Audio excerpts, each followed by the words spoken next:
کہ جن کی محبتیں گناہوں کی بنیاد پر ہوتی ہے نا، جن کی محبتیں گناہوں کی بنیاد پر ہوتی ہے، وہ میدان محشر میں آپس میں دشمن ہو جائیں گے.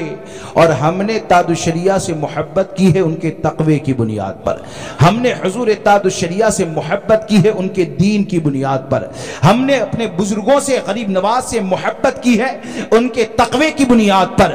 تو الحمدللہ ہمارے سب بزرگ ایسے ہیں جو ہم کمزوروں کا ایسا سہارا ہے کہ ان کا صدقہ یہاں بھی کھاتے ہیں اور ان کے صدقے میں میدان محشر میں نجات بھی مل جائے گی. میری بات سمجھ میں آ رہی ہے؟ تو ایسے لوگوں سے بچیں. بلکہ یہ تو ایسے جملے کہنے لگے ہیں جیسے کہ کوئی بد مذہب نہ بولتا ہو. آج تک یہ زبان دیوبندیوں کی ہوا کرتی تھی، اور یہ کہ اس سے کیا ملے گا، ہاں اس سے کیا ملے گا. تو میں آپ کو ایک مثال بتاؤں کہ بزرگوں کے ذکر سے کیا ملتا ہے. ایک مثال میں دیتا ہوں. یہ کرسی ہے، یہ کرسی جس نے بنائی، یہ کرسی کی تعریف کرو گے، تعریف کرسی کی، لیکن کرسی بنانے والا تعریف سن کر خوش ہوگا کہ ناراض ہوگا؟ ہاں خوش ہوگا نا. جب کرسی والا خوش ہوگا تو حقیقت یہ ہے کہ غوث اعظم کو غوث اعظم کس نے بنایا؟ اللہ نے بنایا. غریب نواز کو عطائے رسول کس نے بنایا؟ اللہ نے بنایا. امام اہل سنت کو مجدد کس نے بنایا؟ اللہ نے بنایا. تاج الشریعہ کو اپنے زمانے کی متقیوں کا سردار کس نے بنایا؟ اللہ نے بنایا. جب اللہ نے ان سب کو بنایا تو ان کی جو بھی تعریف کرے گا تو حقیقت یہ ہے کہ یہ بنانے والے کی رضا کا ذریعہ ہے. اور ان کے اوپر عیب لگانا، یعنی یہ کرسی جو ہے نا، یہ کرسی جو ہے نا، تو اس کرسی میں اگر عیب کو لگایا جائے تو آپ مجھے بتائیں بنانے والا راضی ہوگا کہ ناراض ہوگا؟ ناراض ہوگا نا. اب جب بنانے والا ناراض ہوگا تو آپ مجھے بتائیں اللہ جسے متقی بنائے، سرکار متقی کی فضیلت بیان کریں اور احادیث میں بخشش اور شفاعت کے بارے میں ذکر کیا جائے تو ان کی فضیلتوں کو بیان کیا گیا اور تم فضیلتوں کا انکار کرتے تو یہ سمجھتے ہو کہ تم سے بزرگوں کی فضیلت کا انکار کرنے والے ہو. ارے تم ایسے ہو جاہل ہو کہ جو شریعت کے احکام کا انکار کرتے ہو، شریعت کے احکام کا انکار کرتے ہو. کیونکہ تقوی والے کی جو فضیلت ہے، اور تقوی والے کے ذریعے کیا علماء سے آپ نے نہیں سنا ہوگا؟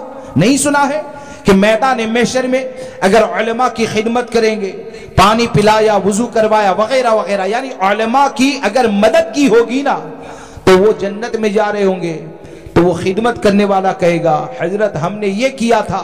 وہ رب کی بارگاہ میں عرض کریں گے یا الہ العالمین اس نے دنیا میں میری یہ مدد کی تھی. اللہ تبارک و تعالیٰ ان کے ذریعے اسے جنت میں داخل فرما دے گا. یہ سب کہاں پڑھتے ہیں؟ ہاں تو اس لیے دوستو ایسے لوگوں سے بچیں، ان کے اوپر بدبختی یہ سوار ہو چکی. ایسے لوگوں سے بچیے. اور یہ کہنا کہ ہم سیاست میں ہیں اس لیے ہم کو یہ کرنا پڑتا ہے وہ کرنا پڑتا ہے، تو بات یہ ہے دیا بھی جلانا معاذ اللہ رب العالمین. تو بات اصل میں یہ ہے کہ کیا تم نے یہ سمجھا کہ سیاست میں جانے والا شریعت پر عمل نہیں کر سکتا ہے؟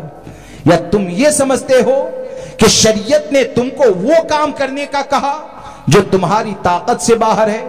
ارے حقیقت یہ ہے کچھ پڑھ لکھ لیا کرو. طاقت سے باہر کام کا حکم دینا یہ ظلم ہوتا ہے. ہاں طاقت کے باہر کام کا حکم دینا یہ ظلم ہوتا ہے. اس لیے ایسے لوگوں سے بچے. اور ہم سنی ہے، ہم سنی ہے اس لیے سنی کی ہی بات کریں گے، غیر کا ذکر کرنے کی ہم کو عادت نہیں ہے. غیر کا تو یہ طریقہ تم نے سب کہاں سے سیکھا یار؟ اگر واقعی میں سنی ہے نا تو واقعی میں اگر سنی کا معاملہ ہے تو حال اور معاملہ یہ ہوتا ہے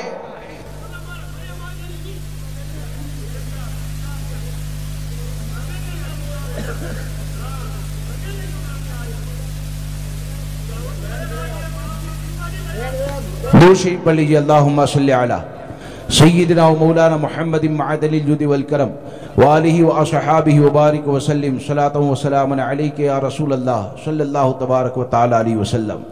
اس لیے دوستو اس بات کو یاد رکھ کر چلیں کہ ہمارا کام یہ ہے کہ شرعی دلائل کے ذریعے اپنی باتوں کو بیان کریں. اور شرعی دلائل کو بیان کر دیا گیا، اس کے بعد کون کیا کہتا ہے، کس کی طرف سے گالی دی جاتی ہے، اس کا جواب دینا یہ ہمارا ذمہ نہیں ہے۔ ہمارا ذمہ ایک ہی ہے کہ جو شریعت کا حکم ہے اس کو کھل کر بیان کر دیا جائے۔ اس لیے سرکار سیدی اعلیٰ حضرت فاضل بریلوی رضی اللہ تبارک و تعالیٰ کے مسلک کے اوپر قائم رہیں، اور حضور تاج الشریعہ کے حوالے سے یہ 100% یقین سے جانے کہ حضور تاج الشریعہ وہ ہے کہ جن کی زبان نے ہم کو فتنوں سے بچایا ہے، جن کے کام نے ہم کو گمراہیت سے بچایا ہے۔